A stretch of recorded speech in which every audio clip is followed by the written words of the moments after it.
Okay, so I decided the next thing I need to do is bleed the brakes. So in order to accomplish that, we of course need to gain access to the brakes. So we pull the wheel off. So let's take a look here real quick at what these cars came with from the factory. They are a 205 45 ZR16 from Goodyear. Eagle GSD down here at the bottom. And it is pretty darn flawless, other than being dusty dirty. There's not one drop of road rash anywhere on this thing anywhere. So the original weights, the works. I still got plenty of tread, but other than having a bit of dirt on here, I got to get some of the mud. This mud came on here from when I brought the car out of the storage facility, and it was a little bit muddy that day. So anyway, I'm going to tuck that away over here in the corner. Let's go take a look at what's under the car. At 27,000 miles. You see this little tear right here? I believe that when I had my oil changed, I took the car one time to like a Jiffy Lube place. And the guy realized that the tire was occasionally scrubbing up in here. And he said, no, you need to push that back. Well, he decided to cut this liner. He cut the liner in order to get this back behind what we've got right there. He may have done this on the back as well, but we're just looking at the front. So I think he cut this to do that, but it wouldn't have mattered. It still rubs right here. That's what you get. Go to Jiffy Lube. They'll do things you don't want them to do. But anyway, I bet that this will all come apart if I wanted to replace these lines with something like some stainless steel. I don't know. But anyway, we come down here too. Let's take a look at the actual join place. Okay, I still have the original cover on there. And not a whole heck of a lot of rust in there. It shouldn't be too difficult to deal with. So anyway, bleeding the brakes is going to be kind of boring. Unless something interesting shows up, I'm probably not going to show too much of that. I'm going to bleed down the reservoir. It's got to be bled down first. Otherwise, you know, you end up mixing in the reservoir the old and the new. So I got to get the old stuff down below the bottom of the reservoir, and then I can fill the reservoir up, flush out each piece of the circuit, and just give me some new brake fluid. What's in here is massively old. Just for the heck of it, I thought I would, well, here's the cap, and well, it looks pretty decent. There's the reservoir. Hard to tell. Maybe if I jiggle the car a little bit, you can see that I've still got plenty of fluid back in there. Alright, I'm going to throw this in here as a little bit of a bonus. You'll see that the bolt is gone there and there. Yeah, I cracked it open this morning just enough so that I could look in to see the timing belt.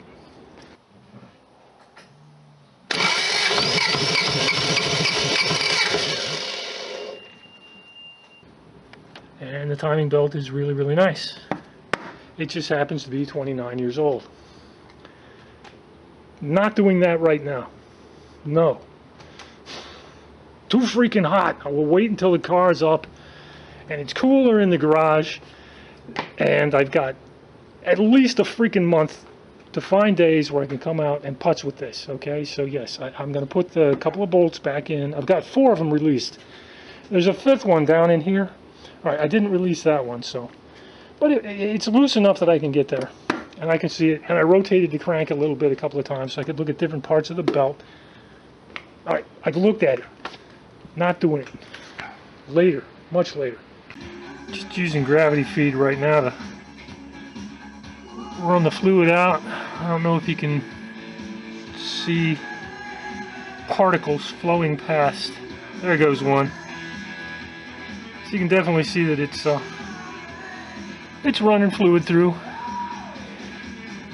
You might see an air bubble or two, but the air bubbles actually come at the joint.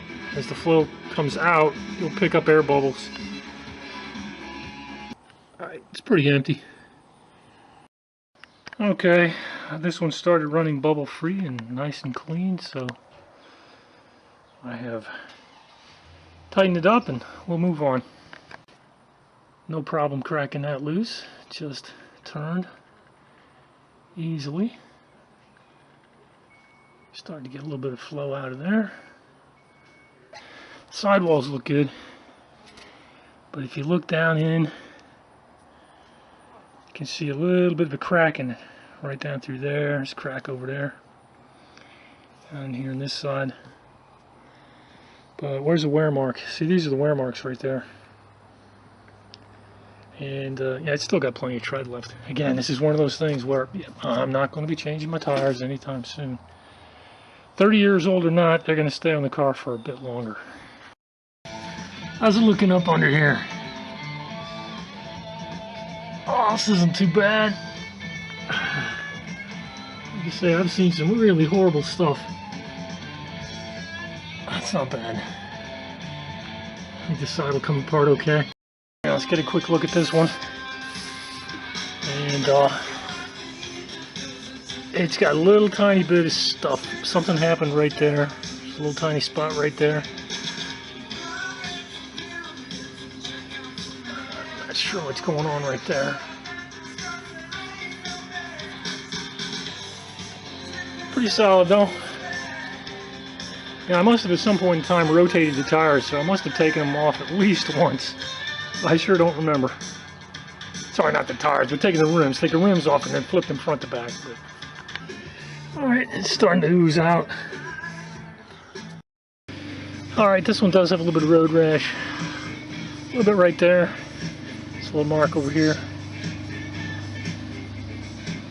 Might be something there. Might clean up. It's definitely a mark right there. Not sure what I did, but this one definitely rubbed the curb at some point. Alright, it's looking pretty clean. There's still a tiny bit of stuff going through, but the fluid's clean. It's like it's still pulling dirt out. Put a little tiny bit of Teflon tape on there to make sure that it didn't suck up any air. They always suck up some air. You always see air bubbles bubbling through.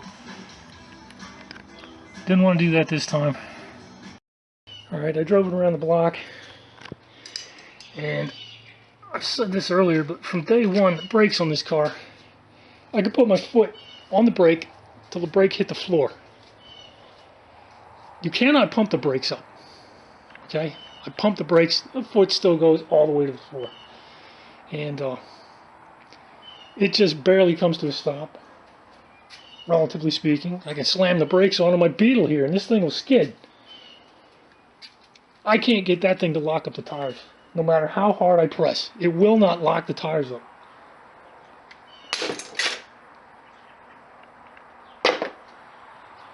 Super disappointing. So there's got to be an adjustment somewhere up in here that I need to hit. You know, it's like I lose 2 inches of brake travel to nothing. And then there's this much. I've got like that much of actual brake application.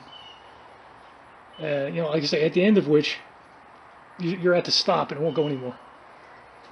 So,